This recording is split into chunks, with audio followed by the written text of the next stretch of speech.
Yeah, I can fairly remember the day when the tube bombing incident happening back in 2005. It was really a horrifying incident. There were chaos in every corner, delayed emergency services, and everything is falling out of their place.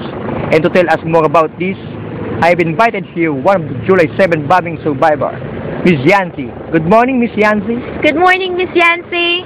Good morning, Grace and Kuya Kim, and to the viewers also, a pleasant morning.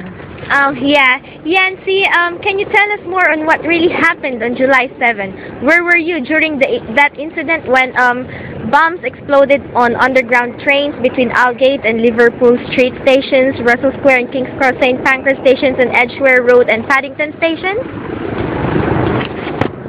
I was about to board the tube going to St. Pancras, and there was this guy that brushed me aside. When I was about to enter, we had a little bit of argumentation and so forth, and to cut it short, I was compelled to board the next carriage instead. It was a plain-based day for Oldham, when suddenly in the less than a minute, when the train was about to depart, a big explosion was heard. The surrounding has gone dark and black. People are screaming and desperate to go out.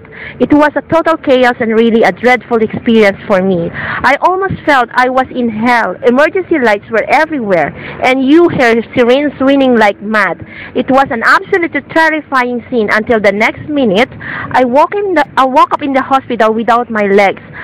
I was in total devastation and agony. I cannot do anything but cry till I see myself asleep. This demonic attack on innocent people like me is really unacceptable and unbearing. My life will never be the same again. I now live with nightmares of its aftermath. I really very hard to accept that I can no longer do the things that I used to do, that I am aspiring for. I hope that this killing will be stopped and prevented from happening again, because it's really difficult. I hope these people realize the worth of this destructive behavior.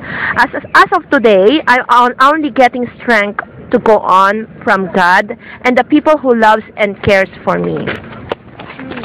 So it's an ordeal for you to get over, Yancy. I hope you have recovered by now, and I believe God has plans for this, and God will help you through this.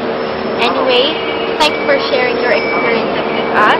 You're welcome. And really appreciate that the fact that you are there fighting for your life and future with God. I'm sure you'll soon go to get over it in God's time. Thank you very much, Yancy. You know, aside from this, is that only the people that is suffering. I can see the economy as well is having difficulty, and help to us get insight on how this terror threat is affecting the economy. We have here on the line very reputable financial analyst, economist, Mr. Andrew. Good morning, Mr. Andrew. Good morning, Mr. Andrew, and welcome to our show. Good morning, Kuya Kim and Grace.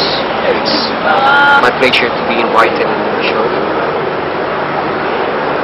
Is there any negative or positive indirect or indirect effect in our economy? Yes, Kuya Kim. There's a direct negative impact of this terror threats in our present economy. Especially at this point when our market has not yet recuperated from the recent world crisis. Kuya Kim, this threat is severely affecting investors' interest to invest in some negative consequences with the nature of physical business here in UK won't survive long enough. Businesses will start to collapse, purchasing power will greatly deteriorate, and people will start to migrate, leaving a more catastrophic. Thanks, Mr. Andrew. And since this UK threat